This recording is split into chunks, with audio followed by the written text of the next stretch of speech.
Good Morning Business. Le débat.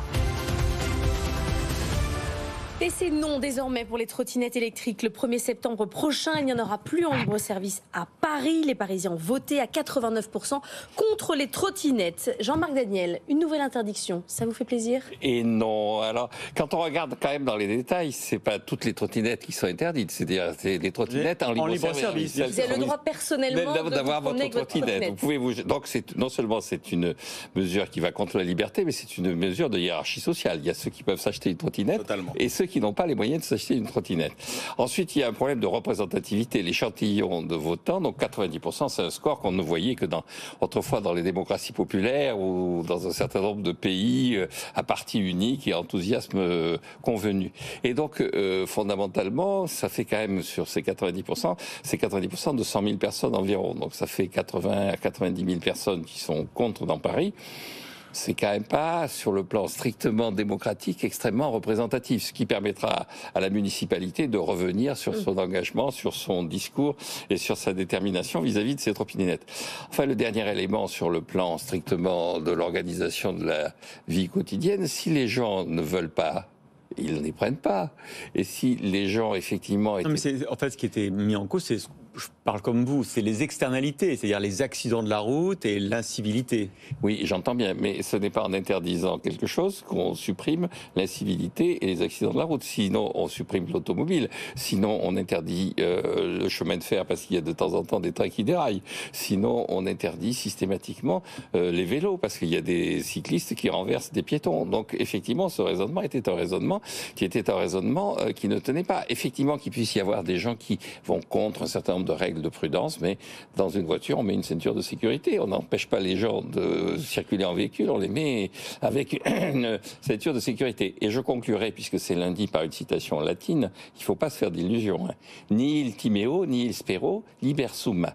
Ce qui signifie... Je ne sais toujours pas, je parle toujours pas latin, Jean-Marc. Ce qui signifie, c'est que c'est pas la peine d'essayer de m'impressionner. Fondamentalement, je suis libre. C'est-à-dire, je ne crains rien, je n'ai pas d'espoir, je suis libre. Donc, à la fin des fins, je ferai ce que j'ai envie de faire si ce que vous décidez est totalement absurde. Et donc, c'est le cas. Et Madame Le Chypre. Il y a deux leçons. Il y a une leçon démocratique et une leçon économique. La leçon démocratique, elle est complexe. Effectivement, on voit tout le ridicule de ce genre de référendum où quand même tout est fait dans l'organisation pour que finalement les jeunes, qui sont quand même les principaux promoteurs et utilisateurs de ces, n'aillent pas voter. C'est-à-dire qu'on aurait pu envisager quand même un scrutin où il était possible de voter par Internet et pas obligé de se déplacer, puisque en gros tous les journalistes qui ont écumé hier les mairies vous disent que l'âge moyen des votants était à peu près équivalent à celui de l'âge de la retraite actuel. Vous voyez. Je suis allé voter, voilà. C'était le dernier endroit avec les meetings du Parti communiste où j'étais le plus jeune.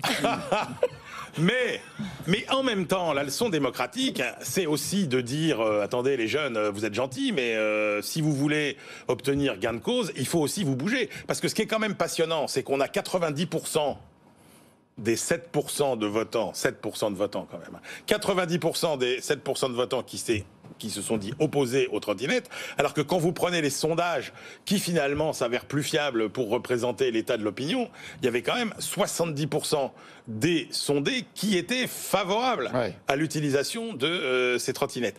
Donc on voit bien qu'il y a quand même un problème de représentativité, mais en même temps c'est salutaire parce que ça dit aux jeunes générations, vous êtes gentils, mais si vous vouliez... Bah oui, vous n'aviez qu'à y aller. Donc si vous voulez quelque chose, allez bosser. Sur le plan économique, sur le plan, allez voter, pardon. Oui. Bosser aussi, si vous voulez.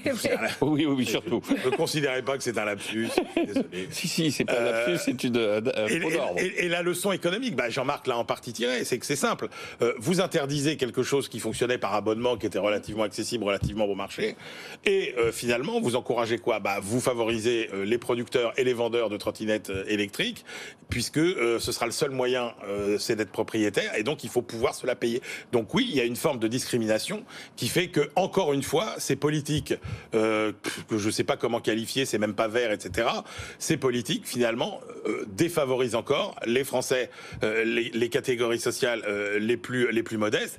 Et puis, je suis quand même fasciné aussi qu'en France, qui est quand même le pays champion du monde des réglementations et des économistes, on n'arrive pas à mettre en place finalement des mesures incitatives performantes qui limitent les incivilités et qui ne se traduisent pas forcément par l'autorisation anarchique ou l'interdiction. Et en fait, on s'aperçoit qu'on n'a que ces deux solutions-là. Et ce qui est pathétique aussi, c'est que finalement, encore une fois, la mairie de Paris ne propose aucune solution alternative.